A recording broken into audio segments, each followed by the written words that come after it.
Good evening, and welcome to the Surf City Town Council meeting for March 3rd, 2026.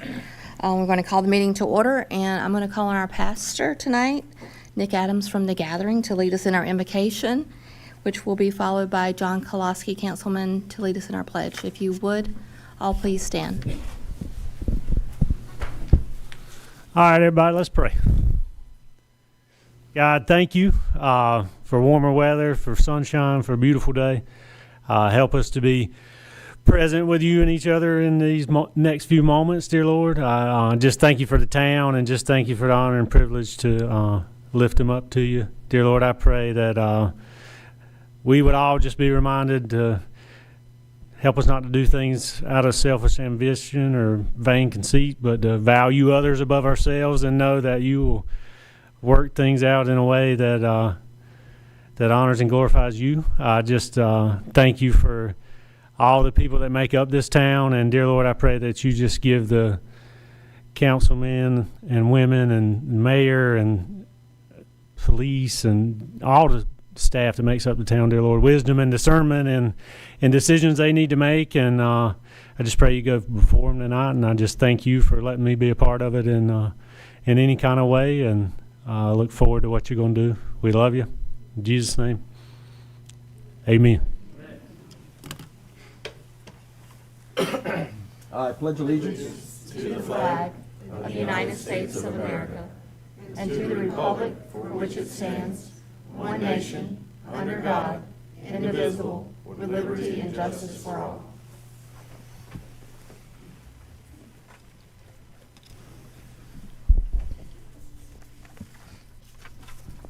Thank you all for attending tonight. At this time, I'm going to call up Sandy Moreau. She is the chair for the Beautification Enhancement Committee to do her awards for the month of March. Thank you. I don't know if the folks are here today, but we're going to recognize them and clap for them anyway, just as if they were here. So our home of the month goes to the Marcus Wilson family, and they live at 52 South Oak Drive. And they have a lovely home and a beautiful looking yard, and we really appreciate when our citizens do a little extra work to make everything beautiful as we drive around our community. So we'll be taking their certificate and taking some photos in front of their house tomorrow. Correct me, they're not here, right? Our business of the month goes to Cape Fear Seafood Company. And I am not, is anyone here from Cape Fear tonight? I think they said they weren't able to make it, but we will be also going to see them tomorrow. But I just wanted to mention, it's a new restaurant in town. I know we had some concerns about egress and getting in and out in the waterside community and things like that, but I do think we can all agree they made an extra effort to make sure that their building and their grounds and their whole area looks really beautiful. And on top of that, they did a little extra enhancement by donating to at least 3 different nonprofit and charitable organizations during their opening weekend. And they may continue to do such things. We can only hope, because that's the kind of wonderful community that we live in. And it's wonderful when our businesses, and so many of them do, they all give back to the community, and that's what we love to celebrate. And also, can I talk about other things? Absolutely. The other things I wanted to mention was on April 18th, the Topsail Island Longboard Association is doing a whole island beach sweep, and each of the communities is supporting that. So our beautification committee is going to definitely be representing Surf City, and we hope we can get all of you out there to help us do that. And that will be on April 18th. And I believe it'll start in the morning. I don't have the exact time, but I'm sure we'll be posting a bunch of information about that. And I hope to see you all out there. Thank you. Thank you, Sandy. Are there other members from your committee here tonight? If they would please stand and you can introduce them. I think there's a lot of recognition that needs to be made. Okay. She's here. She's one of our master gardeners and puts her talents to good use by helping select appropriate greenery and flowers and bushes and things that we use. We planted along Roland and a lot of other areas around the community. And and we have at least 2 other members are also master gardeners, and so we love it. And anytime we're working on these projects, we'd love to have anyone come out and help us dig in the dirt and get that stuff done. Thank you very much. Thank you, Miss Debbie. Up next is the American Shore and Beach Preservation Association 100th anniversary. And we have a proclamation, and Hugh Cannady is going to read the proclamation. Thank you, Madam Mayor. From the Office of Mayor, Surf City, this proclamation, Centennial Proclamation, commemorating the 100th anniversary of the American Shore and Beach Preservation Association. Whereas 2026 marks the 100th anniversary of the American Shore and Beach Preservation Association, which has advanced coastal restoration and protection for a century, fostering collaboration among scientists, policymakers, and communities.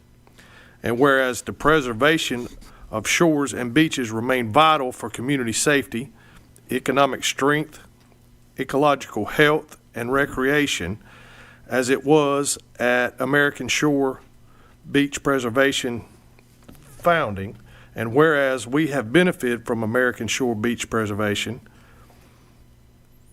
leadership in translating science into policy and advocating for resilient coasts, and whereas the town of Surf City seeks to continue working with American Shore Beach Protection Association to address future coastal challenges.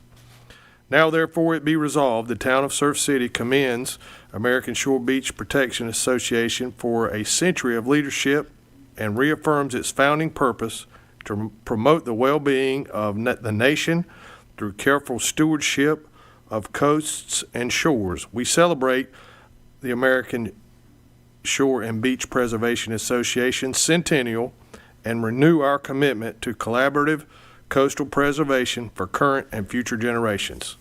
Passed, approved, and adopted this 3rd day of March 2026 by the Mayor and Town Council of Surf City, North Carolina. Thank you. Thank you, Hugh. All right, moving on, I'm going to call up a very special man by the name of Owen Reese.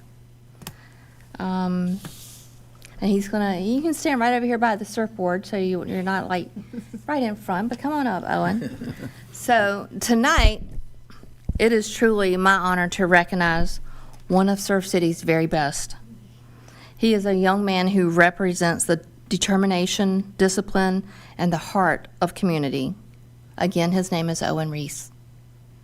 Owen is a proud resident of Surf City and a senior at Topsail High School. He is also the son of one of our longtime employees, Donna Reese. Recently, Owen competed and became the 2026 7A North Carolina High School Athletic Association Indoor Track State Champion in the 3,200 meters.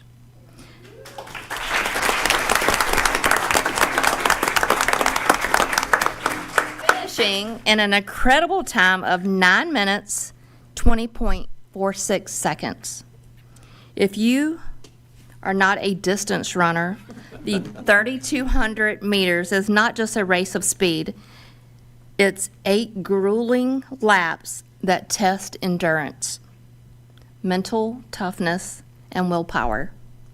Owen just didn't compete. He excelled at the highest level in our state. But Owen's accomplishments don't stop at the finish line. This spring, he will graduate from Topsail High School on May 28, 2026. And in June, he will report to the prestigious United States Naval Academy.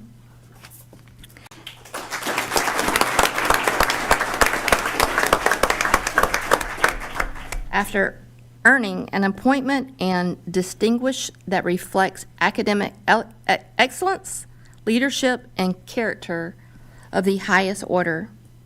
In addition, Owen has recruited to compete in the Navy's Division I track of cross-country programs, where he will continue to pursue excellence as a student athlete. Owen, your commitment of your sport, your education, and your country speaks volumes to who you are. You make your family proud, you make your school proud, and tonight, you make Surf City proud. On behalf of the Town Council and the citizens of Surf City, congratulations on your state championship and your appointment to the Naval Academy. We will be cheering you on the track and in the service to our nation. Well done, Owen. I'd like to invite the Topsail High School principal, who is here tonight, to come up and say a few words about Owen. So Dr. Michael Sasser's here, along with his coach can also come up, Coach Rosie, and also Coach Shirley. If you would please come up and stand with Owen. And if you don't mind, Dr. Michael, if you would speak into the microphone so everybody can. Like I said, you have 30 minutes. Okay. 30 minutes. Where do I begin? Well, let me tell you the story. It is always a blessed evening when we get to come together and recognize excellence. And it's not just what Owen does with his legs and his running, but it's what he does in the classroom, which is admirable. If you recognize what it means to be a student athlete, you recognize dedication, both in the hours and the time that goes in practice, but making sure that you stay on top of all your academic endeavors. His record in the classroom, National Honor Society, state qualifier in our Career and Technical Student Organization for Health Occupations. He is an AP scholar, having earned 30 college credits through our Advanced Placement Program. He has a 4.625 GPA. Yes, round of applause.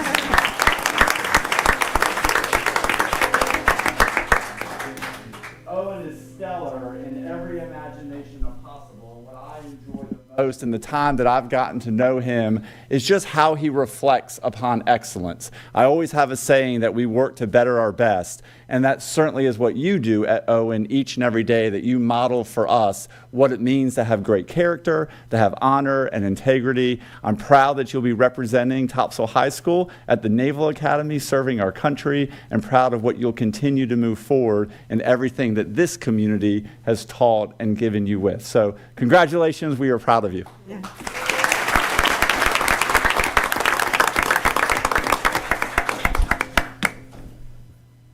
This time I also want to invite up his parents, Gil and Donna Reese. I want y'all to get in a group photo, and feel free if you want to say a few words about your son, you're more than welcome to. Very proud of him and love him very much.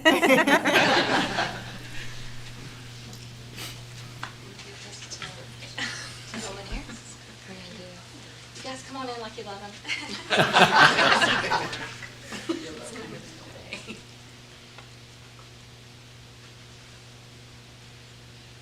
Fantastic. Thank you.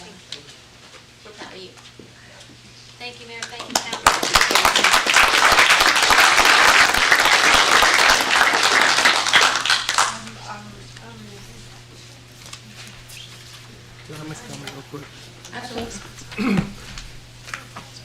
For those of you that may not know, this is not the first time Owen Reese has been recognized by this council. It seems like it was 3, 4, 5 years ago, before he had his driver's license, just to give you an idea of the kind of drive this kid has. He was recognized, he invented or created some type of hybrid bicycle lawnmower pulling individual landscaping hobby job, and he'd pedal that bicycle and that lawnmower around town and hustle up grass cutting jobs. That's the kind of drive this kid's got. Anyway, I just wanted to, it ain't the first time we've seen Owen. That's right. That's right. Thank you again, Owen. Thank you so much. All right, moving on. Do we have a motion to adopt the agenda tonight? I'll make a motion to adopt the agenda, Mayor. I'll second. I have a motion and a second. All in favor, say aye. Before we do that, I wanted to ask that we move a consent agenda item. Item 3 from the consent agenda, move it to following item 4 of the old business. That way we sequence the change in ordinance with the variance or for that particular ordinance. Otherwise, we're out of sequence. And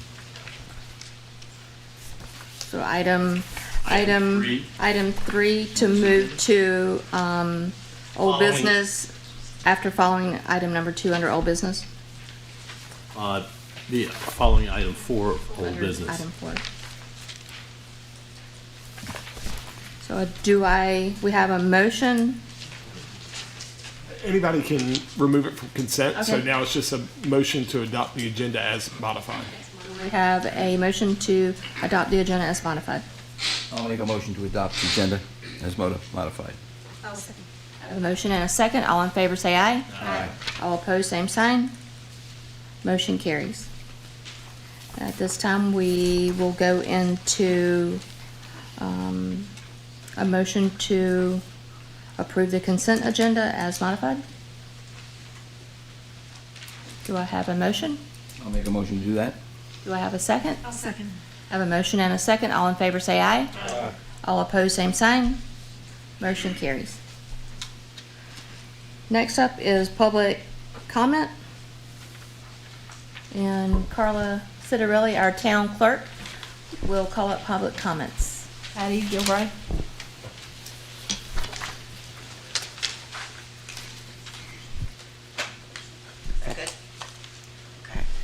Patty Gilbride, 8013 8th Street. I just wanted to chat about our taxes for a minute, which has been been chatting about that for a while now. But I live in the Onslow portion of Surf City, so I've had a couple revaluations within the last 4 years. My husband and I moved down here around 2015, so it's been about a decade. We came here from New Jersey, which is the land of high taxes, of course.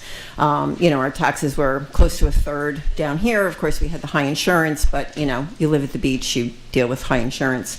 So going back then, the first few years we were here, 15, 16, and 17, our taxes were $2,576.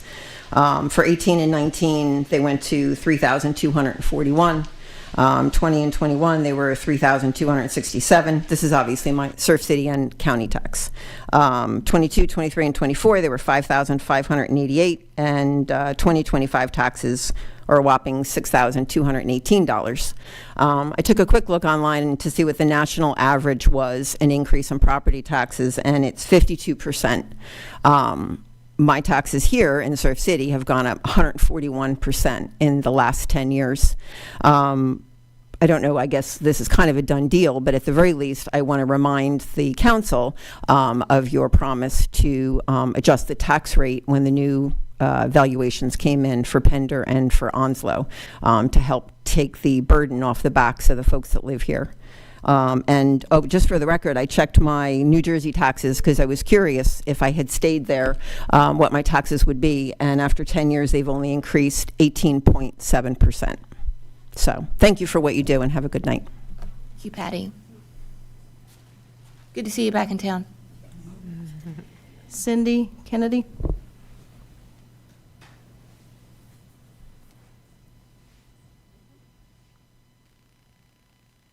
Cindy Kennedy, 140B James Avenue. I just have a comment about pivot parking. So I know they make a lot of money handling the parking in this town and other towns, but every year when you go to renew, there's an issue, and you can't do it online. You either have to make a phone call, stay on hold, or you have to go down there. And you would think with the money that they make, that would be seamless. You go through the whole process and it says, we don't recognize your email address. The first year they recognized it, now it does not recognize our email address. So if we're having that issue, I'm assuming other people are. So I just want to make you aware of that. And I also have a comment to make to Andy. When you ran for your position there, your big thing was you were going to repeal the taxes. Every day on Facebook or social media, you had a comment about how you were going to do that. And I have not seen not one comment about how you are going to do that since you've been voted in. So I would like to know how you're handling that, and I'm sure everybody else that voted for you would like to know that also. Thank you. Ms. Kennedy, just FYI, taxes cannot be repealed. I'm going to ask our town attorney, can taxes be repealed? At this point, no. It's if before January 1, if there was like a substantial change in the anticipated revenues of the town, there's a an option to do that, but that's something that's already passed, and even then, it would be an extraordinary deal, not something that would have been applicable for the town of Surf City. Thank you. Thank you. And thank you for your comments on pivot parking. So they are a third-party contractor, so we are, our town manager continues to, be in correspondence with pivot parking every day. So thank you. Jeremy Sugars.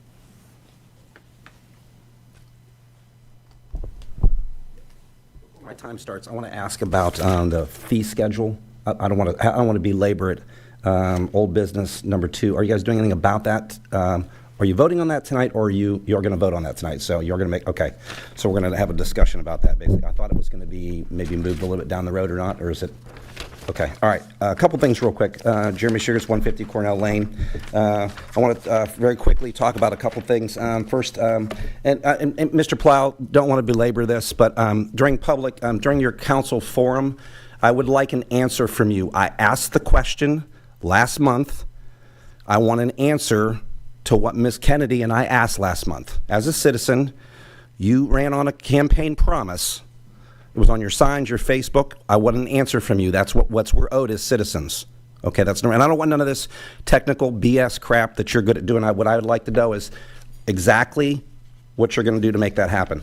Number 2 is I asked the council about public comment time. I said that I believe that public comment time should be 1, but I think that if you're a non-citizen, I think you should be identified as a non-citizen. I think that if a person comes here and speaks from Hampstead or from Sneads Ferry or Wilmington, or they live in ETJ, they're not a citizen, they should be recognized as not a citizen. I think it's very important that we recognize who the citizens are that are speaking, because those are the people that you represent, not the people outside of that. So I think that's super important. Next thing is I want to talk about the fee schedule. One of the things that it has been brought to my attention is, owning several businesses in downtown area, that the councils wanted to have some discussion and make a decision on changing the amount of parking passes that are allowed per business for employees. And they want to move it down from 20, whatever, it was unlimited at one time, now down to 24. Actually 4 plus 20. I talked to Mr. Brewer about that. And I think that's not business friendly. I think one of the things that would be best for this council to do is get the players involved in the downtown area and talk with them about some solutions, about presenting W-2s, payroll numbers, some issues, some items that they can come up and scheme. If you don't have a business downtown and you don't know how this would affect it, which we create hundreds of thousands of dollars, our business personally, for sales tax for this community, and you think if we're going to get a girl to drive from Hampstead to come into Surf City and pay $25 to park to work, it's not going to happen. They'll go work somewhere else. So we know the struggles that we already have with finding people to work at our businesses. So I would implore you, all of you, to take an opportunity and get the players involved and get some input about that instead of making a fast, rash decision. There needs to be something done about it. It is out of control, for sure. But there can be a better solution. There's no doubt about it. And the last thing is I want to say, we're opening a new restaurant downtown at the old Hardee's building, and I want to commend Mr. Price, Mr. Smith, Ken, our inspector, and Fire Marshal Burton. They have made it so simple to open a business in our community.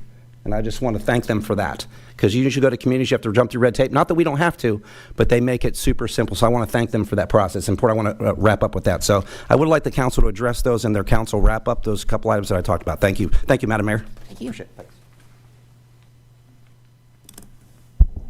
Thanks. Okay. All right. Well, while we're on this little, I've been trying to take in consideration when someone speaks, because that's not to get in any type of debate. So on repealing taxes, we just heard from our attorney that taxes cannot be repealed. I think we heard from that many months ago that taxes cannot be repealed. Do we vote on the tax rate every budget season? Yes, we do. I would like to also state that citizen, non-citizen, when you come up to the podium, you do give your address. Does it say citizen, non-citizen? No. I don't know if that is actually something legal that the attorney would say that we could address, as far as do you have to state that you're a citizen? I know you have to state your address. I will let the attorney make a comment there, whether it be tonight or another time, if you want to. Right, I mean, that's just a policy decision, whether you want to separate the citizens from the non-citizens in the order in which they speak. You could certainly do so. That's just a policy decision the board will make. We can always take that into consideration. And then as far as parking passes, I'm sure we're going to get into a discussion with that when it comes to that item. So I do want, we have lost, I want to say, on average, maybe 40 parking spaces in the downtown area in the last month or so. So it is supply and demand, of course, adjusts many things. It did come up in our workshop. This is not the first time it's came up, so we're not discussing it for the first time tonight, just so everyone knows. So moving on, we're going to go on to our next item, which is our public hearing. And David Price, no, actually, yes, Melissa. Who's doing this? Melissa. Melissa's. Public hearings expansion phase 2, proposed installment financing agreement. Good evening, Madam Mayor. This public hearing is concerning if the town council for the town of Surf City should approve the proposed installment financing agreement and certain related documents pursuant to section 160A-20 of the General Statutes of North Carolina, as amended for the purpose of providing funds with other available funds in an amount not to exceed $5.2 million for the acquisition, construction, improvement, and equipping the new public utilities facility, including but not limited to equipment, material storage, and maintenance facilities, office facilities, parking facilities, and access areas, all to be located at or near 1220 NC Highway 210 East, Hampstead, North Carolina. The town would secure the repayment by it of monies advanced pursuant to such proposed agreement by granting a security interest in a portion of the project and certain related properties. This public hearing will give anyone wishing to make a comment or ask questions about the agreement to ask them at this time. So Do I have a motion to open the public hearing? I'll make a motion to open the public hearing, Mayor. Second. I have a motion and a second. Melissa, you might as well stay on the front row. Have a motion and a second. All in favor say aye. Aye. All opposed, same sign. Public hearing is opened. Now is your time to come up and ask any questions concerning what was presented by our Finance Director, Melissa.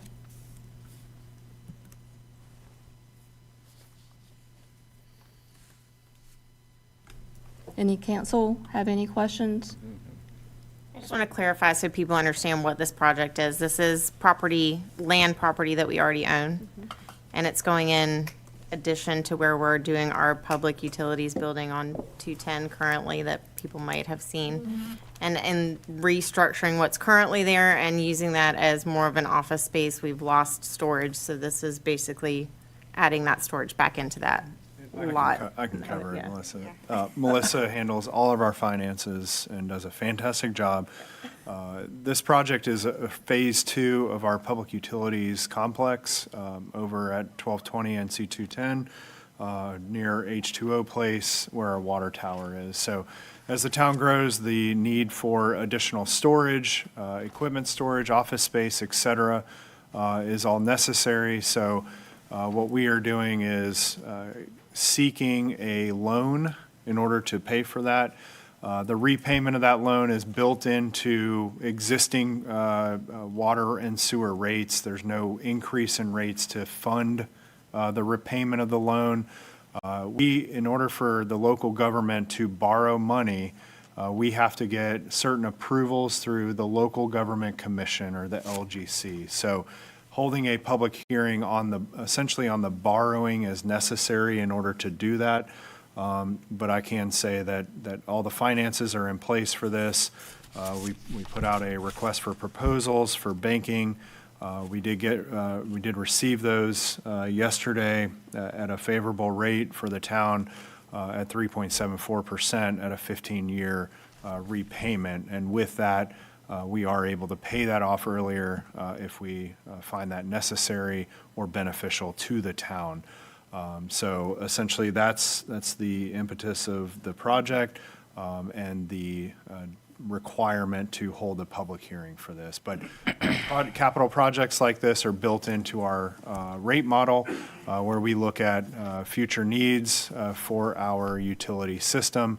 The utility system, I think worth mentioning, is what's called an enterprise fund, where it's funded through rates from users. This is not a tax-funded department by any means. So happy to try to answer any questions if council has those. This is a public hearing, so the public can ask a question. Yes. Mr. Bass, yes, you can come up to the podium. State your name and address, please.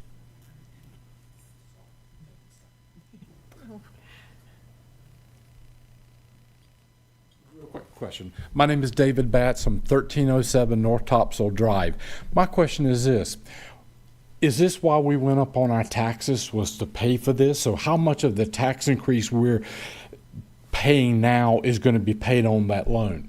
Yes, sir. So your property taxes do not pay for any sort of enterprise expenditures. So once again, water and sewer rates are what fund capital and operational needs of the utility system. So property taxes do not go towards this. Okay. So this funding was already in motion before the tax increase, correct?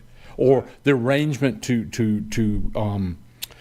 get this funding for this. So there's no way any of the tax increase is going to be used to be paying for this. That's correct. Yes, sir. That's black letter law. That's it, correct? Yes, sir. Yes. So later on down the line, we're not going to come back in here, well, a portion of it was, or another portion of it. Okay. Yes, sir. Great. Thank you very much. You're welcome. Would anyone else like to make comments? Can I ask a question? Yes, sir. Mr. Brewer, can you give the timeline for the build-out of the 3 new buildings for us? Yeah, so once again, we will anticipate a meeting with the local government commission. Once again, the financial oversight of all local governments within the state of North Carolina. That meeting will be scheduled in April. So once we have full approval from the LGC, contractors and our engineering team, et cetera, is already working on securing permits, and we would anticipate land clearing and grading to commence most likely this summer. And the completion? Oh, I don't think we've been given a specific timeline. This one's going to be a little bit more complex. I can phone a friend with Mr. Price, but I don't recall seeing a timeline on this yet, Councilman Pleil. If I remember in the CIP, it was 27-28. Is that correct? Yes, Councilman. This is we have to depend on DEQ for permits, so don't hold us to this. But if everything goes smooth with a 90-day permit time, it's May of 28. So we'll be able to occupy those buildings in May. Are we going to stage them or do them all at the same time? Well, the first building is well underway. That was paid for out of savings. That will be scheduled to be occupied in June of this year. Great. The 3 additional buildings will be going up simultaneously, so May of 28 if everything goes good with the permitting. So then the first building is the storage building, right? No, the first building is administrative building. That's the one that we did a tour. Okay. No, I'm talking about the 3 new ones. They're all workshops and storage buildings. They're for heavy equipment. They're going to be done simultaneously? Yes, sir. Okay, good. Thank you. Yes, sir. Please come up and state your name and address. My name is Mike McCusker. I'm at 1016 South Topsail Drive, Surf City. I am a resident of this city. I am a citizen of the United States. First off, Kyle, I want to say great job in your discussion of this conversation so it's clear to us knuckleheads who understand what's being discussed. I would ask, what page of the 539 documents that were put out was that put on? If anybody could tell me. Page 512. Okay, did it go to the detail that Kyle just did a great job of explaining for us knuckleheads? That's not, his description is not going to be in the presentation. So I go, one, to say thank you for a great job. Two, 539 pages for us as citizens to go through to try to find the detail of the conversation. What he asked, which identify, which was a critical point, that the question he asked was, are you adding to my taxes, taking away from my taxes? How does it affect me as a citizen, as a resident of this city? So great job on your part. I would highly recommend you look at how you present all the data we're going to talk about tonight, so it's clear and easy for a citizens of your, or residents of your city to understand this. Not all that data had to be put on there. Keep it simple, concise, just like you'd give a brief to a commander. You are commanders, you're our commissioners to do that. So as a conversation I had with him previously. So thank you very much. Great job. Thank you. Any other comments? Hearing none, do I have a motion to close public hearing? I'll make a motion to close the public hearing. I'll second. I have a motion and a second. All in favor say aye. Aye. All opposed, same sign. Motion carries. It is requested that the town council consider approval of the financing agreement as presented. Do I have a motion to do so? I'll make a motion to do so. I have a motion and a second. All in favor say aye. Aye. All opposed, same sign. Motion carries. Moving on to old business, as the first item is going to be resolution of fee schedule update, and Kyle Brewer will present. Thank you, Madam Mayor, and thank you to those in attendance and watching. The first item on old business is the update to the fee schedule, which sometimes occurs from time to time, depending on what is going on with the town. So, as the mayor had mentioned prior, the fee schedule was addressed back in January at the work session. We also had system development fees that were part of the fee schedule, and what we had to hold a 45-day public hearing, et cetera. So that's why the timing of this came a little bit later, not to try and dissuade interest in the item. System development fees are not on the agenda and are not on the fee schedule this evening. So therefore, there are several requested fee changes that go across all most departments. I'll start off with a simple T-shirt replacement fee. This is based on summer camp and through our Parks and Recreation Department. There's an increase in the annexation fees for requests for annexations from $240 to $300. And then we get into a sibling discount that was requested to be added to the fee schedule. That sibling discount is applied to, once again, Parks, Recreation, and Tourism programs, whereas if a participant brings a sibling along, then that sibling would receive a discount for registration. Lastly is the parking rate changes. Once again, through timing, it would have been preferable to have this before March 3rd, but timing of everything, we just wanted everything to be consistent and other circumstances. But essentially, the existing fee schedule allowed for the parking system is broken up between A and B lots, and A lots are always $5. B lots were a range between 3 and 5. That way adjustments could be made. What we're recommending is that the parking system all be applied equally, so $5 across the board. And then also the full day parking would go from $20, which was typical in a B lot, to $25 to be consistent with the A parking rates.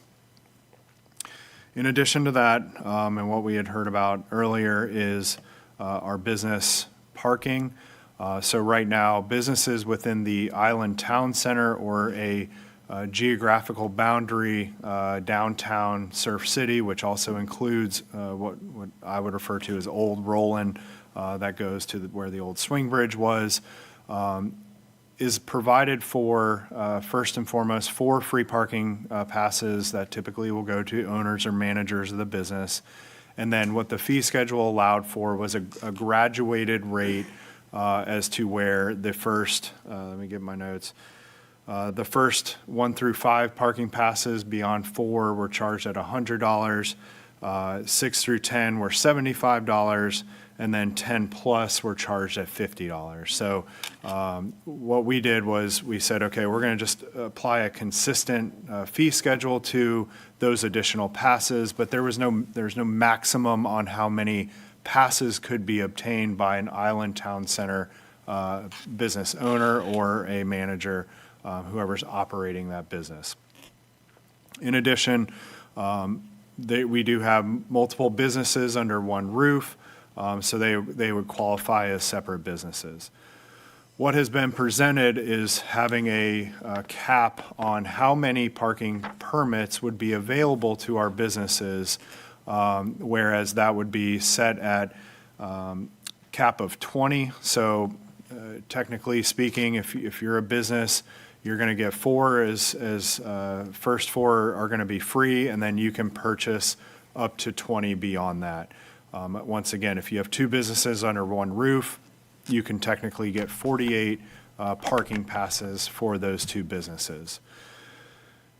Doing a little bit of analysis on what was sold last year, so these are just last year numbers. A great majority of our businesses do not even come close to obtaining 20 parking passes. Mostly it's going to be 10 or less. We do have 5 or 6 businesses downtown that would have purchased more than the proposed 20 cap, or the 20 plus 4. A couple of them are real close. But also, too, there's some businesses that chose to purchase all of their passes under one business name because it might have been easier, because they were getting a price discount on anything beyond at that $50 rate, as opposed to registering 2 businesses. Pivot, once again, I'm not trying to sit here and bash Pivot, but they probably could have done a better job at tracking that or managing that, but essentially understanding that businesses are always dealing with part-time employees, some are temporary employees, et cetera. They might not have the time to mess around logistically with Pivot parking and trying to switch those out. We have about 280 parking passes in our Island Town Center. As the mayor had mentioned, some of those parking areas are lease lots, so the town entertains or is in a lease with a property owner where parking revenue is shared on a monthly basis, typically on a 50-50 split. We do all the enforcement. They provide the land in order to park people. It's always been the goal of council since parking was initiated to expand parking as much as possible, and therefore we typically will seek leases with property owners to expand the availability of parking, not constrict it.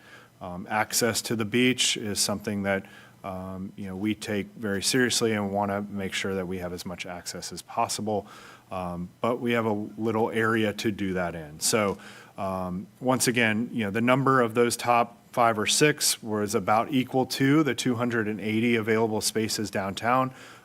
Primary impetus of having certain caps not to penalize business owners, but understanding that business owners and downtown business is a core engine of the town. So that's some explanation behind the fee schedule, Madam Mayor and Council. I know, again, we had talked about this before, but if I can answer any additional questions, I'll be more than happy to try and do that. I know there's a lot. Yes, that was a lot. And we can So go line Allentown item by line item. Center, how many businesses are there in Allentown Center? I don't have a census of how many businesses. I talked to one of our residents, and I would say at minimum 30 businesses 30. Downtown. And how many are getting 240? Well, the number in which I would have is you have top 6 businesses, and the sum of that is 279 passes that were provided last year. And that's just a gross number. I don't have that broken down between the 4 and then residual behind the 4. So How many spaces did you say were available in the Allentown Center area? 280 something? 281, yes. 281 and 279 of the top 6. 279 are being taken by 6. In total number of passes provided. License plates registered. Yes. Okay. Would be a good way to put it. Yeah. Okay, so this is all covered under one fee schedule. Yes. Right, so there is a resolution presented to you for a fee schedule update for sibling discount for T-shirts and for parking. Madam Mayor, can we evaluate these separately? Because some of us may have differing opinions of what we would like to approve and what perhaps we would like to table or what we would like to not approve, because we have 5 different or 6 different. All right, let's take T-shirts first. I feel like that's gonna be the easiest. I'm good with the T-shirts. T-shirt's great. All right. $10. Do I have a motion to approve the fee schedule on T-shirts? I'll make a motion to approve fee schedule on T-shirts. I'll second. Motion and a second. All in favor, say aye. Aye. All opposed, same sign. Okay, let's move to sibling discount. Frank, come on up here, buddy. If we give this sibling discount, are we awash on what it costs to run these programs versus what it costs to fund it with a discount? No, sir. So I asked Hunter to pull some numbers prior to meeting.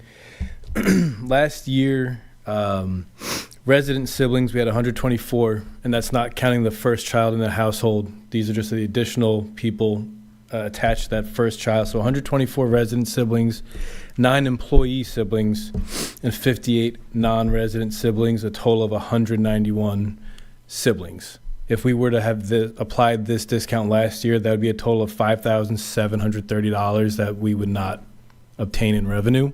For a week, for a month? For the summer. For the summer. Yes, That's what I ma'am. make I sure. haven't broken down by week, but I know that's we fine, got a few that's fine, things. that's fine. So in total, our revenue was over 14, I believe, so that we would still be in the positive in retrospect. One of the considerations I was hoping to explain is we have current and upcoming competition, if you want to call it. The YMCA is opening nearby. EMA offers a program. Hawley Ridge has their own. Pender County has their own. So every one of these municipalities or organizations offers a discount. We were offering at a comparable rate and in a comparable way. So we weren't looking to put a strain on our revenue in any capacity there. Do you have any intention of increasing the weekly rates for summer camp? This calendar year, we do not. Every other year, we evaluate our prices. And so after the summer, we'll be taking a look at our neighbors and looking at our own, looking at what we can do if we need to increase rates. All right, so you said based on last year, it was a wash or it wasn't a wash? No, sir, not a wash. We were in the positive. We had a revenue from summer camp, and I can get those numbers, that exact number to you. Our incremental revenue over cost was 14,000. Is that approximately? And I'll get you the exact number. And that the costs are calculated based upon the fully loaded costs, including our personnel, the counselors, and our direct costs. Yeah, counselors, the trips, the transportation, all that good stuff. Uniform.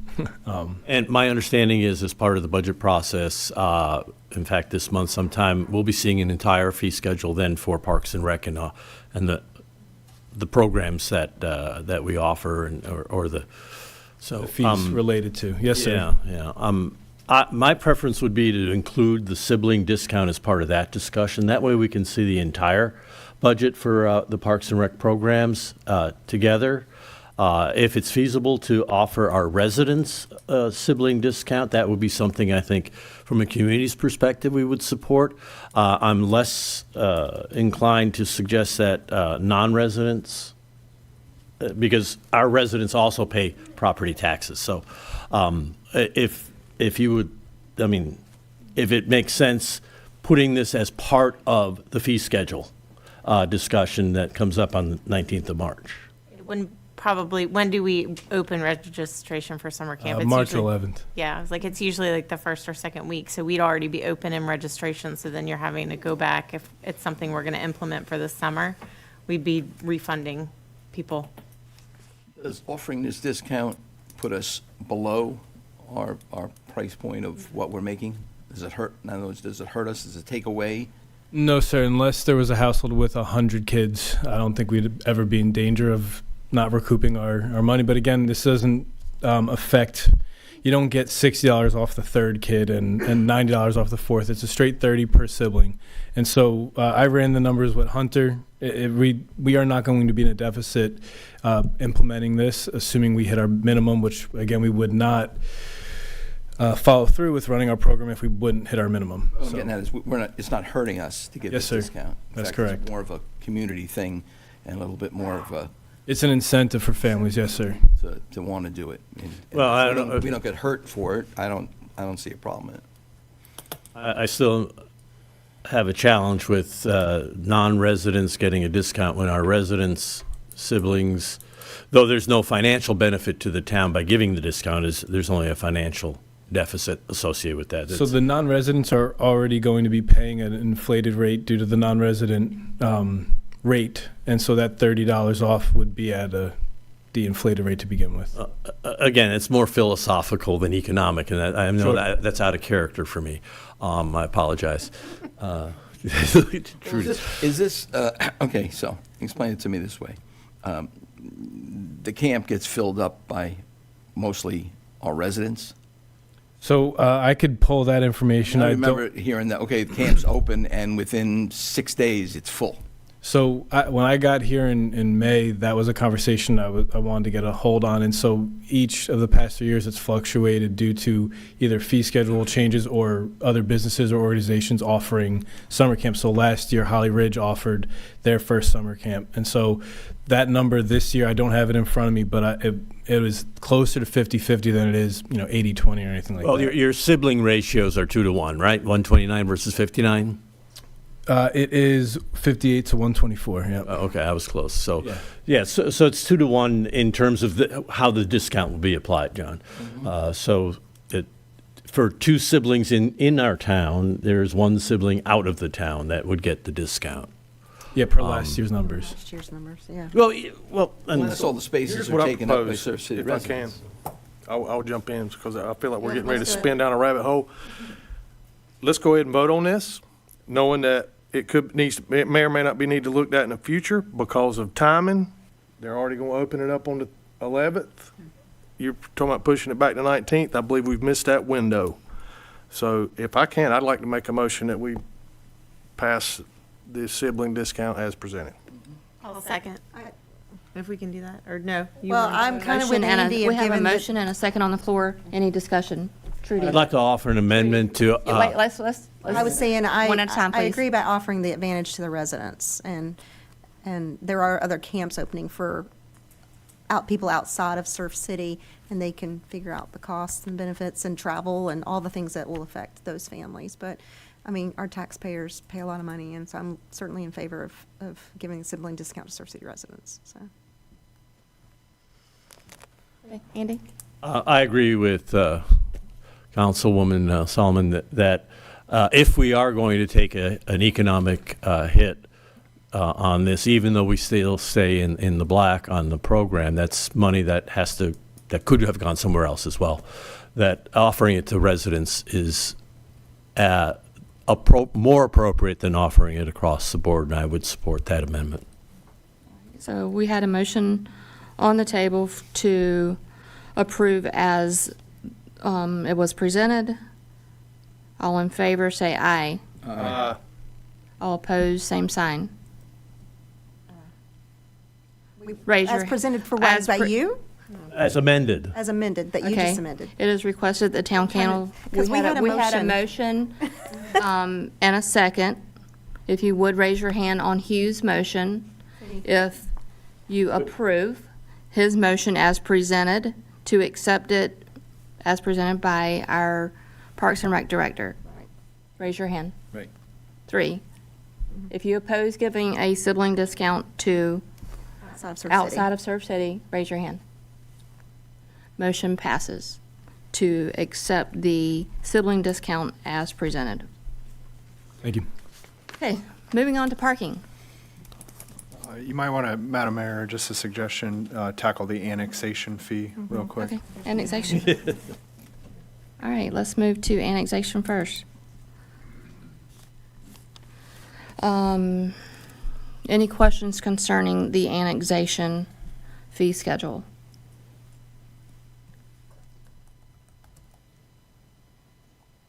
Hearing none, okay. Mr. Smith, I'm assuming that the fee is consistent with the cost to the town.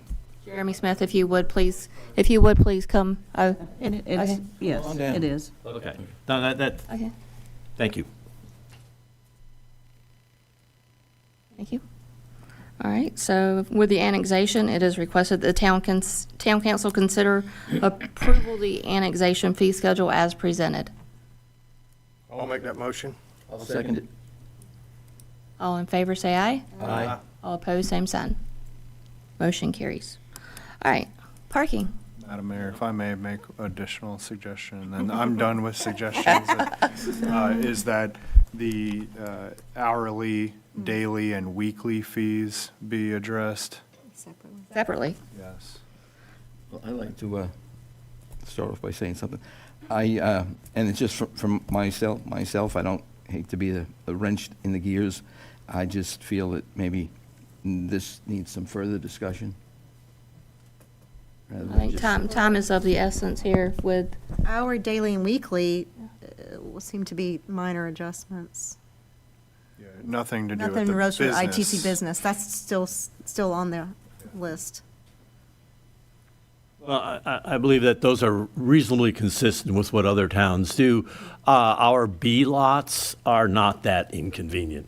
Right. So, as compared to what you might experience in Wrightsville Beach, where it's blocks and blocks to the ocean. So, I think simplicity is great.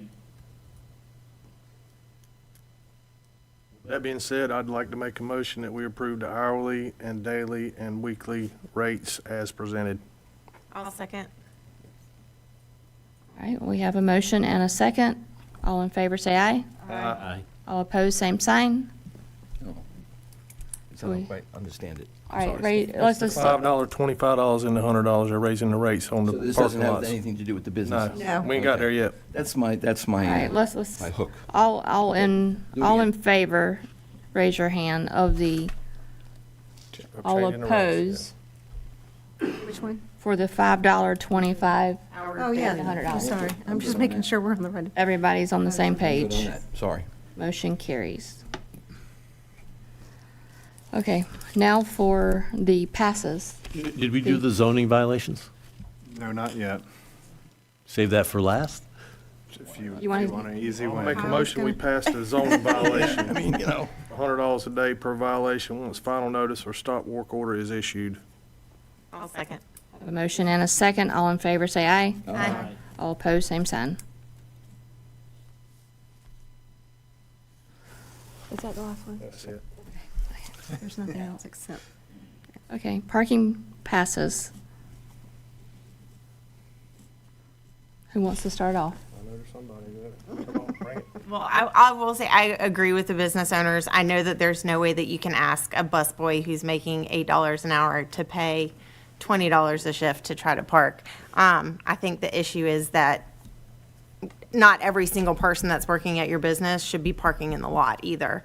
Like, we need the businesses that are utilizing a lot more of these passes to really push for their staff to find a way to carpool. Like, there are, like, you can park at the new park where the skate park is and get a ride to come over. That being said, I think we've really stricken this a lot from where it was unlimited to now we're really kind of crimping down. And I know that not everybody needs all 20 passes. And I don't necessarily think that it's a huge jump, but I would like to see a total of 29 or maybe even 30 if that makes it easier for numbers as a whole, with 4 of the parking passes and then an additional 5 or 6. I know it's not a lot, but it helps a little bit. And then I know moving forward, it's something that we're probably going to have to look at as a whole for council, because we're running into an issue of less and less spaces for us to be able to utilize, and we can't let the businesses take up all of them and you know, we need that responsibility from the business owners to say, hey, like, don't go park at beach access right in front of the ocean when you got to go to work. Try to find the other lot next to the water tower or somewhere else so that we're still able to use the beach parking spaces for what they're there for. And that's for us to be able to pay for beach nourishment and not end up having to put that fee back onto our taxpayers down the road. So that would be. If I could get something explained to me, I just don't understand. Okay, so I own a business and I have 10 employees and they're parking in lots, but all my 10 employees don't spend 8 hours inside my business. They spend maybe 4 hours and they leave. Some of them maybe are part-time, they spend 3 hours or what have you. So their pass enables them to park all week, 7 days a week in our parking lot. Yeah, So and- if they're not working, they can still drive to our beach and park there and take up a parking spot. If it's for working, is there some way that the businesses can issue them placard, a pass, for the day that they work and return to them at the day that they don't work and do it that way? Another employee to use. Instead of having 50 employees getting 50 parking passes and 50 employees aren't in the business at one time, but they still I can think it's park. unfortunate it's run by license plates, and then if you have your car is broken down, then your car's not cleared, and, I mean, I just think there could be a better way to handle it. So, and I'll explain just real quick Yeah. that, and you all know this, that the registration is equal across the board. So whether you are a resident or you are an employee and may not live in Surf City, the infrastructure in place for enforcement is through the license plate. So that ambassador that goes through with LPR technology is scanning license plates. If that license plate isn't registered, it dings. That's where the ticket comes into play. So if you had, once again, this is probably not reality, but we're just using numbers. If you had 280 employees that were parking downtown, that would be 280 red flags that an ambassador would have to then do an additional investigation to then identify or document a placard. I've communicated with some of our business owners downtown, and I think I don't speak for them by any means.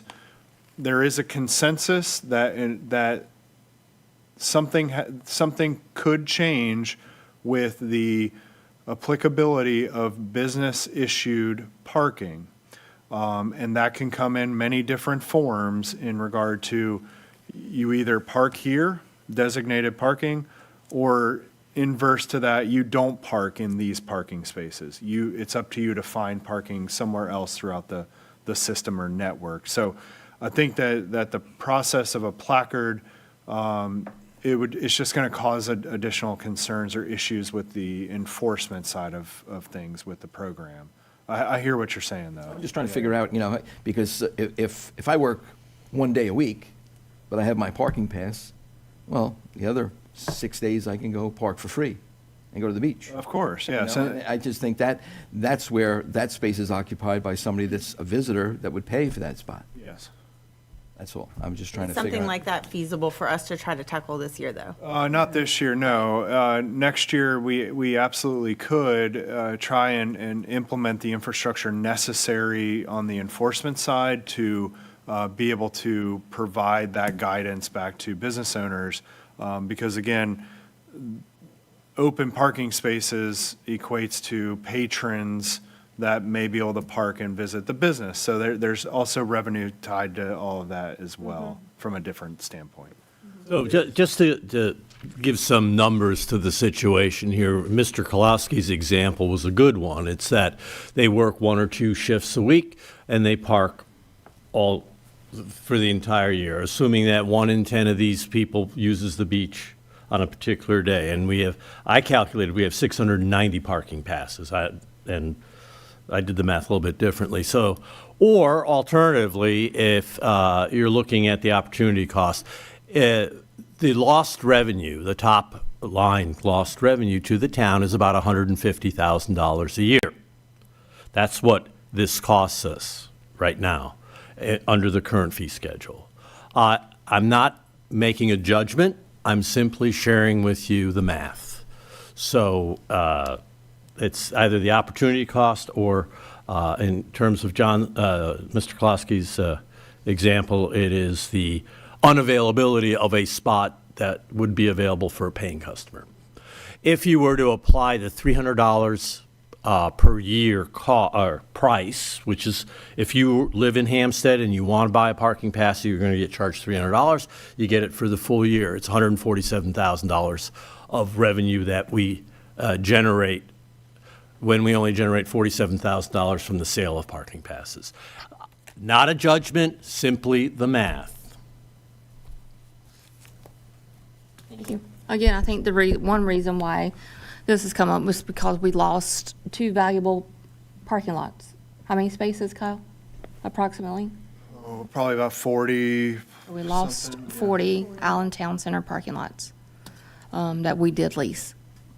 So, Are we currently trying to identify spaces to supplement that back? Yes, and you know, as we talked about in the annual planning meeting, we do have a project that we're going to seek some grants for to add in a 25 or so spaces next to the old police department. You know, that's a viable location. You know, it's a constant fluctuating number, and as we see more empty lots get built on and driveways get put in, et cetera, those are the onesie twosies that we see. And then, yes, the choice to not lease out a piece of property because that owner has, you know, some other interest. You know, I cannot control that. But yes, you know, we do seek out potential opportunities. You know, typically those have come to the town. This doesn't really happen that way anymore. And, you know, some of the more recent requests that we've made have been met with a denial. So, Understood. Okay, so let me ask you this. So I know we're a little bit late in the game for any changes between now and when we need to. Can we put something in effect for next year to look at this a little different? I just don't want it to affect any of the businesses because they don't have enough parking. yeah, so Our visitors are one thing, but our businesses are one of the things that the visitors, they come for the beach, but they come for the restaurants, they come from the stores, the shops, you know, so if, you know, we don't want to. So my suggestion with that is that regardless of what council decision is in regards to placing a cap, not placing a cap, however you want to address that and make a decision is fine.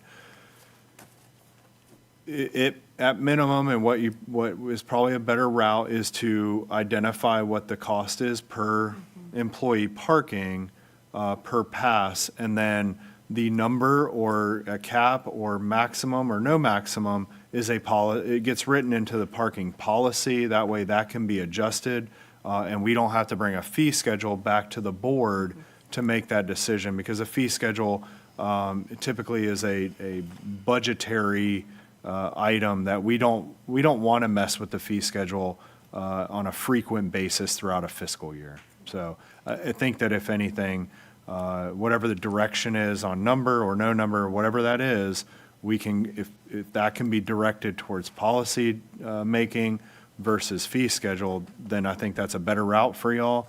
But the dollar figure still has to be approved. Thank you, Kyle. Thank you. So it is requested. We could approve it now for the cost and pull out the cap. You can. It will not effectuate the number of passes because, again, our good friends downtown business owners, they need to get their passes. We've already delayed that process. So my assumption is that Pivot Parking will have a lot of visitors tomorrow from our friends in the Island Town Center to get their parking passes because the season is ramping up. As the pastor said, the weather is getting warmer. So. All right, so there's going to be a lot of discussion here. If we could continue on, we could stay here for hours. So it is requested that the town council consider approval of the resolution as presented. Is there a motion to approve? I would make a motion to approve with an amendment. Is there a motion to approve with an amendment? A motion to approve with an amendment to increase the cap to 26 for a total of 30. I'd second that. There is a motion and a second to amend the motion or to amend the requested approval from 20 to 26, and then give for employee purchases, and then give the 4 for the business itself for free, which brings it to a total of 30. All right, is there a discussion available? There is a discussion available. All right, Kyle, I apologize. You may have to do some math. Adding those additional 6, I mean, obviously, we come up with 20 for a reason, or it was presented for 20 as a reason. What is the impact of adding this 6, do you think, as far as the number of passes and whatnot? There's a lot of assumptions that go into it. I may defer to Councilman Pleil to provide a response to that. I'm sure he can provide that a lot quicker than I can, but essentially, it's going to be based on frequency of an individual that is visiting the beach outside of working hours, how often they're working and how long they're working, and the duration or within the day in which that shift in which they are working. Because if somebody comes in at 4:00 p.m. and works till 11, there's 2 hours of paid parking that gets netted out of that scenario. So there's a lot of variables that go into it. It's just, the way that I look at it is just the raw numbers applied to the network of parking availability. My feeling is, I think, we got into a situation where I think we've seen this the way it was being abused. And John's mentioned a scenario, and just different people getting parking passes and because they don't want to pay for parking, and I get that. And so I understand Pivot has come to us with an amendment to this and asking us but I guess I haven't felt comfortable and you're asking a good question too. What's the difference, 20, 30, where are we in numbers and dollars? And so I'm not sure that we have an answer for the 20 and that kind of thing. But I also, with Alicia and I've talked, and we're saying, but so late in the game, we need to be thinking forward for next year. But this was a lot to take in here at the last minute. What can we do to help some of those businesses that this is hurting them when they're used to they do have a lot of employees, and we've capped it and not given them up. So I think that's what what do we do now? We have to do something now. Parking started Sunday. We're past it. Even if you give a business, if they use all 30 of their parking passes, not all 30 of those people are going to be using that at the same time. You're going to have a portion of it, and it's going to be, whether it's shift in the morning or shift at night. And hopefully, if you have employees that have early shifts, they go find one of the free lots and they park there instead. And you now have to figure out who to provide these to. We've seen some of the behavior in it. We need to work to curb that, but we've definitely, it's been unlimited. It's been unlimited, and that was not a good way to go. So we've got to limit it, but what is the great number? I don't know.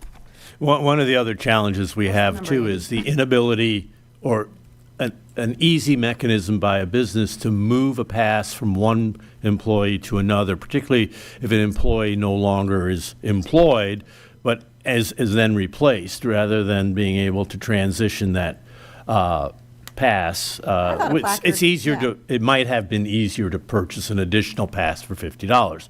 If we could help facilitate that as well through Pivot, that might alleviate some of the strain and actually have a cost savings for the business. Again, I'm concerned about the opportunity costs associated with as many passes as we have when we don't control when that pass can be used. If we could hypothetically be able to control it can only be used when you're working, then that whole issue would be moot. But I thought it would we don't have that mechanism in place now. Yeah, and I thought it would benefit the businesses from having placards or something like that, because if my waitress needs to quit and move away or whatever, then I've got to, and hire someone else, then I got to go report another license plate. So I don't know. I mean, I thought but that's back to what you're saying. If you're working, you get given some type of pass. And if you think about it, one of the reasons why our revenue is 50 cents on the dollar is in part due to these kinds of situations, the quote-unquote free.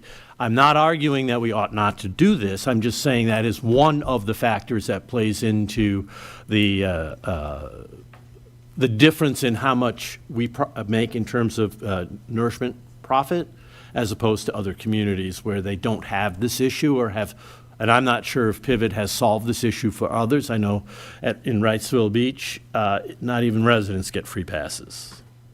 So, and I'm not arguing that we should do that, okay? So don't get me wrong. Yeah. I'm just saying, Be careful. we're faced with an interesting, I would say that, We'll definitely revisit. I think that's but one of the things right we now need to there's talk a to motion. Pivot. Yeah, right now there's a motion and a second to do 26 At $100 per?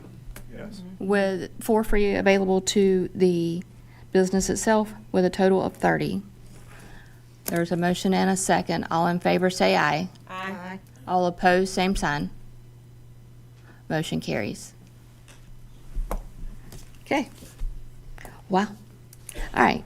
Item number 3, the fund balance policy, and Melissa, our finance director, will come back up and present.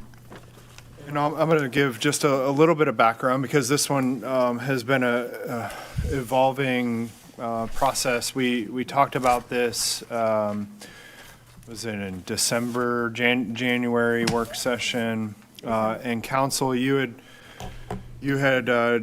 created a little subgroup to discuss what fund balance policy would look like.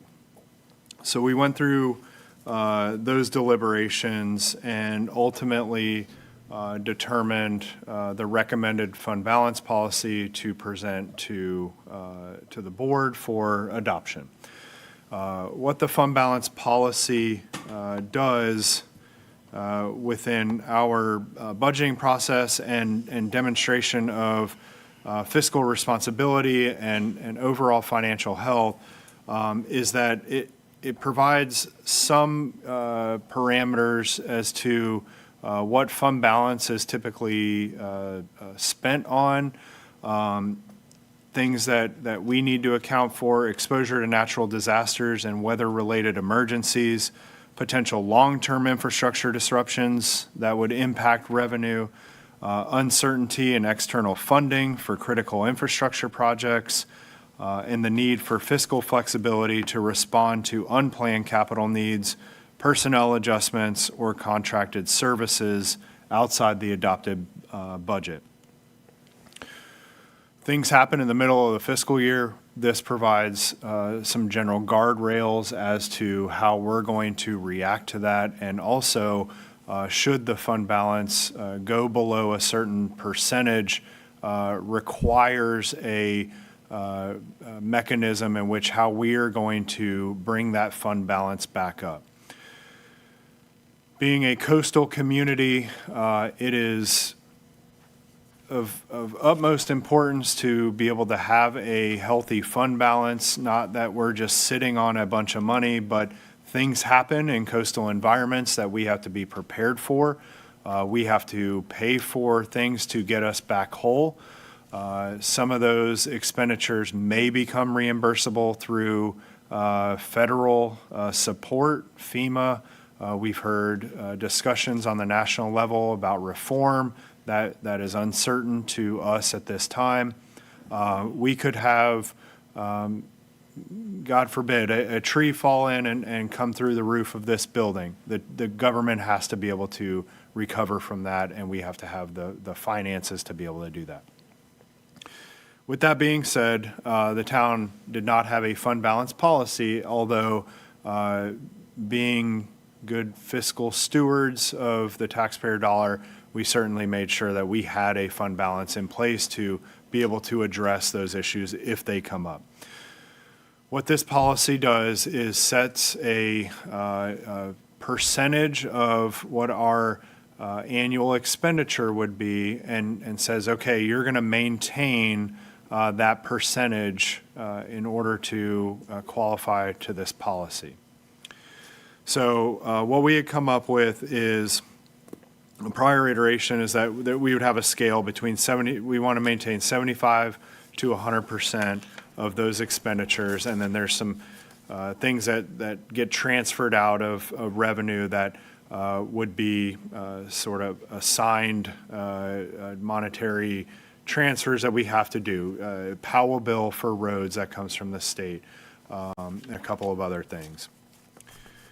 we said is, okay, well, let's look at the number of 85%. 85% is, generally speaking, a percentage less than 100, but that dollar figure is generally represented of what we transfer over to beach nourishment every year. So ad valorem taxes that we talked about, revenue that's brought in through property taxes, for a long time, 10 cents of the ad valorem gets transferred over to beach nourishment. That equates to a general dollar figure, which has increased based on value of property within the town, but is generally around $2 million that we are transferring over to beach nourishment. When you apply ad valorem at about 10 million in revenue, and then you net out the beach nourishment transfer, that percentage is about 85%. So that's where we felt comfortable at setting that to 85% and not 100, or the sliding scale between 75 and 100. So what we're here to present to you is a policy that sort of wraps that up in general sense, but still provides council the flexibility that you may need to make decisions on a year-over-year basis, because there may be a priority that you are faced with funding that you're going to have to make that decision on, and we still provide that flexibility. You can make that decision, but you know that there's going to have to be a plan that myself and the finance director brings back to you that says, okay, this is what you're going to what our recommendation to you is how to get back to that number. And that will be our obligation through the policy. So happy to try to answer any questions. But we have gone through great deliberations, I think, on fund balance policy, good deliberations to discuss these things. And we didn't want to sort of pigeonhole ourselves too tightly, because again, that doesn't give you or future boards the flexibility that you may need. But Melissa and I, or anybody that sits in these positions, are always going to be as fiscally conservative as possible when making our recommendations to the board. Look, you didn't even have to say anything, Melissa. So the purpose again was to maintain adequate levels of unassigned fund balance to protect the town's financial stability, to absorb revenue disruptions, and long-term planning for emergency capital needs and economic uncertainties. Yes. Which is amazing. So I'd like to make a couple comments if I can. I'll make them very, very short. Our finance director has done an admirable job in answering my sometimes very difficult to understand questions and providing me with the information that we need. I have to commend our town manager for his patience with me over the last 3 weeks.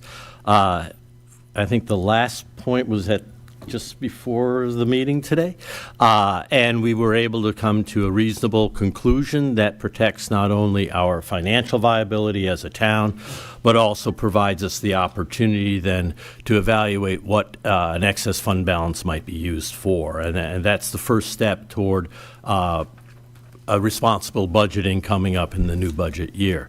Just to give you an aside, though, this particular fund balance policy is modeled after what is done in Wrightsville Beach. And if you've ever looked at the Wrightsville Beach economics and their numbers, they're running a really tight ship and doing a pretty good job in with what they have and the tax base that they have. So I'm confident that this is going to work for us. It gives council the sufficient flexibility to address immediate issues. It gives us the security of knowing that if something should happen, we aren't going to be there with our fingers up our nose trying to figure out what to do. So I have to applaud the efforts of staff in doing this, and I hope the council can support this. I certainly do. In fact, if anybody else wants to say something, they can. Otherwise, I'll even be the guy that makes the motion. I just think Melissa, it's done a fabulous job. Thank you. Thank you, bud. Yes, she's done a great job. All right, so it is requested that the town council consider approval of the policy as presented. I'll make a motion to accept the fund policy as presented. I'll second it. A motion and a second. All in favor say aye. Aye. All opposed, same sign. Motion carries.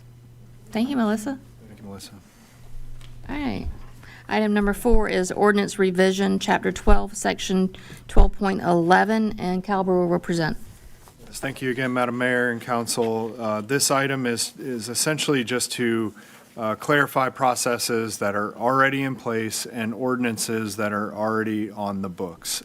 This was brought forth in regards to a request for resolution to suspend the restrictions on the sale of alcohol as it is directly related to a special event that is presented to the town, vetted through our special events committee, and ultimately approved by that committee, which is made up of operational staff within the town, police, fire, facilities and grounds, et cetera. So the ordinance, when looking at this, it was brought up as discussion as we could look at a couple of clarifying points, not to modify it in its intent by any means, but essentially to not penalize somebody for maybe entering a special event area that could be held downtown.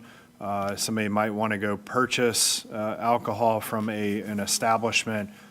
They can still walk back through that special event unopened container and not be subject to penalty.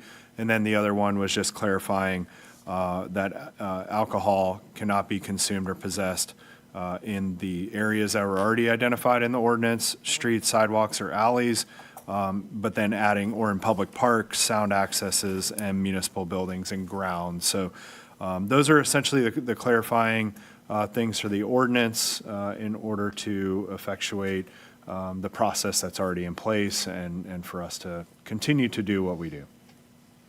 Thank you. That was very well explained. Yes. I appreciate it.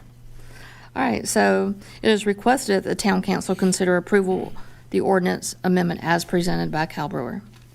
I'll make a motion to do that. Sorry. Second. I have a motion and a second. Any discussion? All those in favor say aye. Aye. All opposed, same sign. Motion carries. So this is where we take back into consideration the item that was moved off of the consent agenda. And I'll just quickly sort of describe the action.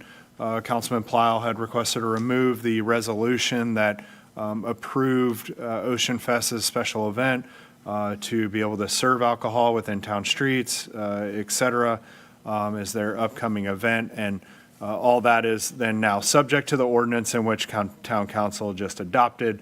Once again, this is not any additional restrictions that we had already come to know of the fine job that Ocean Fest does and what they put on in the town.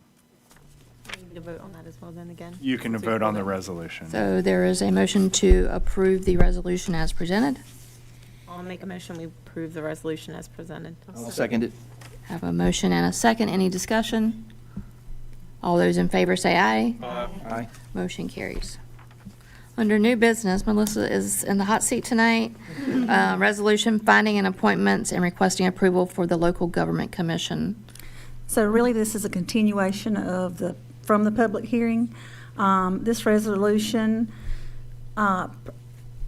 authorizes us to prepare the loan application package, and you've already got the request for proposals. So this authorizes Kyle and myself to actually go before the LGC and present the loan package and sign all the documents. Barring approval. So it's requested that the town council consider approval of the resolution as presented. Do I have a motion? I'll make a motion to do that. Second. I have a motion and a second. All in favor say aye. Aye. All opposed, same sign. Thank you, Melissa. All right, next item is Melissa as well, and it's a resolution for authorizing reimbursement. As part of the loan package, we have the ability to claim as part of the loan or reimburse ourselves any expenditures that we've already incurred or will incur before the loan is approved. And this resolution authorizes us to reimburse the town for those expenditures. You doing your homework and getting us reimbursements. It is requested that the town council consider approval of the resolution as presented. I'll make a motion to do that. Second.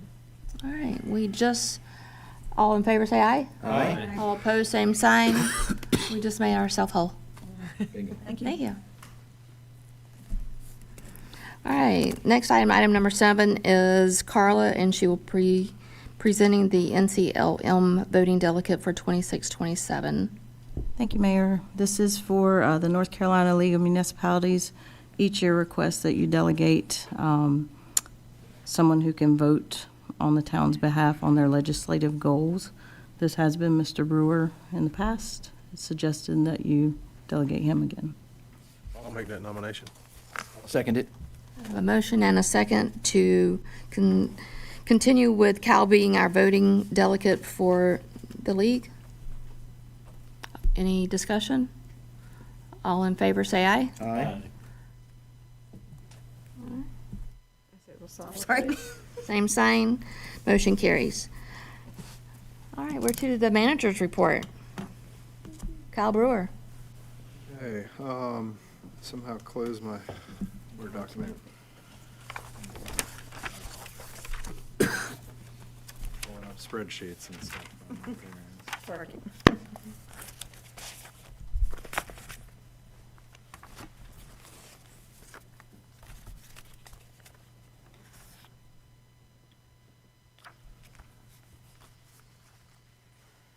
Okay. Once again, thank you, Madam Mayor, and Council, and everybody who remains in attendance and who is watching online. I'm happy to present several items of interest that are ongoing or upcoming. The first one being the Canals Stormwater Meeting that the town will be hosting this Saturday at 11 a.m. That will be here at Town Hall. Our Utilities Director and I will be presenting recommendations from the town's engineer on potential mitigation projects for stormwater management. The meeting will be held here once again at the municipal complex, and we are seeking input and buy-in from the residents before programming any potential improvements. So as you know, the Canals or Old Settlers Beach has chronic stormwater issues or concerns, and we want to be able to present a couple of options to our residents before attempting to move forward with those projects. Wanted to report on the J.H. Batts tract that the town has been evaluating. The town will conduct environmental testing on the 27-acre tract along J.H. Batts Road beginning next week. Testing will determine soil suitability for the construction of the scalping station to support wastewater treatment and conveyance to our subsurface Phase 2 project at the Earl G. and Inez Batts Recreation Complex. Should testing come out favorable, we will begin design work of the treatment facility. It's the town's intention to have a fully contained system at this location, mitigating impacts to adjoining properties through that infrastructure project. Work continues to move forward on the Roland Avenue Stormwater project, with significant progress made in improving drainage and strengthening infrastructure in the area. Crews have remained focused on keeping the project on schedule, and soon we'll complete the paver portion of that project, which it's pretty much done at this point. Once that phase is finished, the intersection is expected to reopen to the public. We are anticipating a March 10 completion date, but there may be some minor things that need to happen after that. So once we are comfortable at announcing when that intersection will reopen, we certainly will. The project has progressed very well. It's another good project that our contractor has completed. And with that, I did want to mention that the project that was completed at Seahorse, again, has been performing exceptionally well. We have seen a little bit of settling with the sub-base on that project, so we will be coming back and fixing that issue or that concern. There's a little bit of a lip where the paver is and where that meets the concrete apron that frames the brick pavers in there. So those projects moving forward. Our waterline resilience project is also advancing. These initiatives, important investment in strengthening our water system, improving reliability, and ensuring long-term service stability for our community. 2 community meetings were held to introduce the project and provide anticipated impacts. got good feedback from our Roland Avenue business owners, as well as our North Shore residents that may be impacted by that project. Once again, that's replacing or adding a new water line from the mainland under the Intracoastal Waterway and then connecting into North Shore for redundancy, reliability, improved fire flow. And then once that water line gets installed on North Shore, we will come back and install a multi-use path as part of our larger town-wide multi-use path project. So we're excited to do that as timing of the contractor and the work that they'll be performing. As we get a little bit more honed in on that, we will communicate back with our residents so that they can expect impacts or delays with that project. The town has applied for the U.S. Department of Transportation's BUILD grant, which stands for the Better Utilizing Investments to Leverage Development, or BUILD, and that program provides grants for surface transportation infrastructure projects with significant local or regional impacts.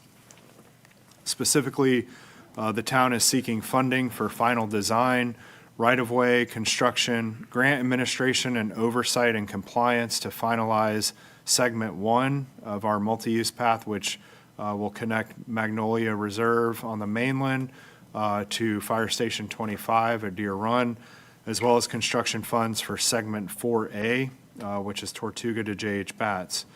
The $3.7 million request is a significant investment to help bridge gaps in the bike and ped network, provide economic opportunities for our local businesses, and enhance safety for our community, all elements that go into meeting the merit criteria outlined by USDOT. Town, of course, we feel like we have a very strong application, but that will be subject to review from federal administration to determine the outcome of the town with its $3.7 million request. Just wanted to note, and I hate that I have to note this about the water tower. I'm sure most people are aware that the town experienced vandalism and defacing of public property on the island water tower. Contractors have been able to address the issue temporarily until the tower can be repainted. This was just completed. We just repainted the entire tower 2 years ago. And it's a lengthy process. It involves a lot of coordination. If you'll recall, we had a gigantic skirt on that water tower when that had to happen, a lot of mitigation efforts. I promise I'm not lecturing anybody in this room, but it's just a frustrating thing that the town has to deal with. And quite frankly, it's an issue that our utilities department has to deal with in time, money, effort, and investments that go into the town's infrastructure for this to happen. The police department has opened an investigation into the matter and will pursue any and all criminal charges should we find out the responsible party of that.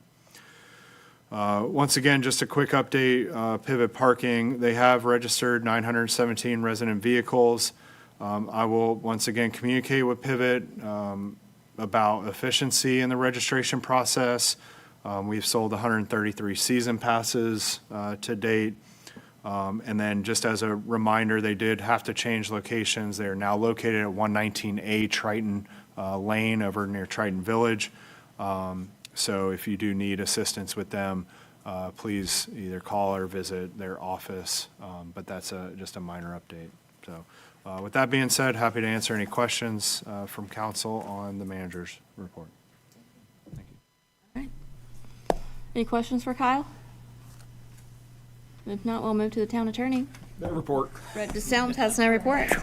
All right, so we'll start with Trudy. Why me? No. I had a lot of notes. Can you come back to me? I'm sorry. Seriously, I'm sorry. You're up, Alicia. I just thank you everybody for coming out. We did change the meeting time to 6 o'clock, so it's awesome to see people in here, and thanks for sticking it out for the whole meeting. Keep showing up, and we'll keep the time at 6 o'clock, but if you start disappearing, we might change it. That's it. That's it, okay. You can. Me? I'd like to piggyback off of what Ms. Hawley said. Great attendance tonight. I know everybody didn't make it through the whole meeting, but for whatever reason, there's a lot of things you could be doing and choosing to do on Tuesday night, and you chose to come up here and be involved, and that's a big deal, and it doesn't go unnoticed. Again, I'd like to recognize, I know we recognize it, but I'd like to commend again young Owen Reese on his acceptance to the U.S. Naval Academy. What a great accomplishment for a young man from our community. The Doug West, calling your name, brother. We got that stormwater. I know you've heard it. I know you got your page, and you're the unofficial czar of the canal. So let's get some involvement. Let people know. Give them some. That's going to be a great opportunity to find out why we can't do certain things and what is available, and have some buy-in and some input on what we can do with that stormwater in the canal areas. Yeah. Well, only if you want water under your house. I'd like to recognize our two new planning board members, Mr. Brian Moxie and Clint Bailey. I'm excited that both of you guys are now going to be involved with the board. Not that all boards aren't important, and they all have their own role, but the planning board, over a period of time, you mold and shape and are greatly involved in what the town looks like in its future. So that's a big task, and I'm excited to see you two take that on. And I was glad to see the sunshine. Absolutely. Thank you, Madam Mayor. Yes, sir. John Koloski. To ditto those guys down the end there. Very nice to see everybody. We started out with 34 people. Now, I don't know exactly what the head count is now, but it was a lot of people, up from the 8 people that showed up at our work session. But I'd just like to say congratulations to Owen. I was one of the ones that put him up the first time when I saw him trailering his weed whacker and his blower and his rakes and all kinds of equipment behind the bicycle. And I was driving through town. I said, what is this guy doing? And then I found out he had about 6 or 7 accounts, and that's how he was doing it. It was pretty cool to see that. And it's really great that he got that appointment. I'd like to say good job to our town. We don't encourage or mention our town workers, but they're out there all the time doing whatever they do, from the guys that cut the lawn up to the guys that are doing the big stuff, But we have a really good group of people that work for this town, and they do over and above the call of duty all the time. And just thanks for coming out again. Andy? Well, thanks for pointing out our new members of the planning board. I'd also like to recognize the new members of Parks and Recreation Advisory Committee. Aaron Kaler, Jessica Nelson, and Molly Trask. I don't see very well now. I think it's great that we have these volunteers, and we're fully staffed in that. And then again, the Promotion, Special Events, and Tourism Advisory Committee has 2 new members, Jack Hargis and Christina Potter. So I think we're 100% in all our committees now, aren't we, Mayor? Yes, we are. Wow, fantastic. It doesn't mean that you shouldn't volunteer when a position opens up. So I just want to make a comment. I'm not going to argue legal semantics on the word repeal with our attorney here. It would take too long and require too much wine. I would like to just point out that we took a very first important step today by approving the general fund policy. Okay, that's the first step to how we are going to spend our money going forward. So that's important. We also are in the process now of establishing the budget, and that requires input from the department heads, which I believe is on the 19th of March is when we'll see that input, right, Carla? So once we have that, we can start to look at the line items of where we're going to spend our money. Then we need to understand better what the assessments look like, the new ones from the county. We won't know that until sometime in the middle of March, I suspect, perhaps at the end of March. And then we can work and craft the budget, and then we're going to need the council to work really hard to figure out what our tax rate ought to be. And that's where the rubber meets the road in terms of what your tax levy will look like for the next tax year, and that's where we hope we can make a difference. So you need to give us a little bit of time as a council to work through this. There's a lot of information we don't have yet. Those meetings will be open when we discuss the budget, so if you can make it, it's likely to be a little bit longer than the 2 hours that we would spend normally, so be prepared, bring lunch, and Anyway, thanks for showing up tonight. That was great. Always happy to see the interest. Today was election day. The polls are closed. So go home, figure out if your candidate survived the gauntlet or not, and thanks again. All right. I'll go now, sorry. I'm sorry, so I had a couple of notes, and a lot of things people have said, but I do appreciate attendance, of course, and I appreciate people who came to the DOT presentation last night, too. That was last night, right? It's such a blur right now. But that was, like anything that you guys can show up for and participate in is, that's what we've been asked to do, and I think our staff is providing a lot of opportunities. I'm also proud that our staff has decidedly worked to fill our social media platforms with a lot of valuable information. I know a lot of people use the social media to get a lot of information and stay in touch about their neighbors or friends, but even town business. So I encourage you to make the Town of Surf City pages or the fire department, the police department, like some of your go-tos, so you can get accurate information. I would really value that. But I appreciate all the public comment tonight, and even Mr. McCusker, when you were commented on Kyle, and I appreciate that too. And I understand it's 539 pages, and it'd be great to anticipate everyone's questions and tackle all that information too. I'm not really sure how to do that, because when we had a question, we certainly addressed it. But anyway, so we work on that. We work hard on that. I'm glad Kyle mentioned that the parking office has moved. I know I've had that question a lot, and it is over in Triton Village now. And I just wanted to comment that Surf City Expo is this Saturday over at the Community Center from 10 to 2. So we have the Canals meeting at 11, but Surf City Expo is also on the same day. And so we'd love to see a lot of participation in that. So. Thank you, Trudy. Yeah. One of the most important things that is happening this weekend is time changes. Oh, yeah. Time changes Saturday. We're going to spring forward an hour, and everybody's going to be get this new refreshing feel, and we're going to move forward and put smiles on our face. And let's keep that. I just want to make sure that, our employees feel that the time and investment that they put into every item on our consent agenda, every item on our regular agenda, it takes so much time from every department and every employee, and it is very much appreciated. I know we kind of go through it and dissect it sometimes, but it is very appreciated. To our new appointments, thank you very much. To our committee members that continue to volunteer, we appreciate you very much. It is not something that we take lightly. Your time is very precious. And also I want to follow up on Kyle. Surf City does not encourage vandalism. We don't encourage vandalism on any government property, any town property, anybody's personal property.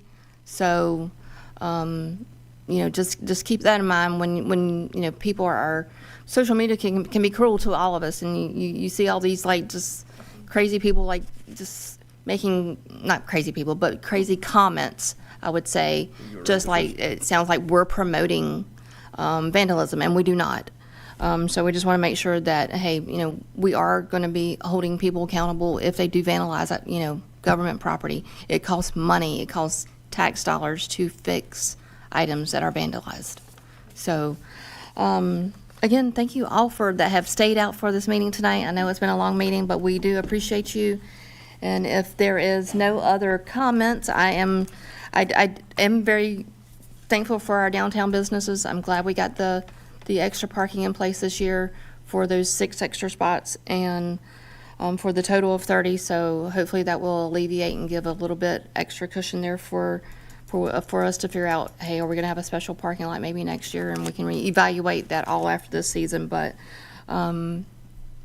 if there are no other comments, then I am going to call for a motion to adjourn. I'll make a motion to adjourn. I'll second. I have a first and a second. All in favor say aye. Aye. All opposed, same sign. We are adjourned.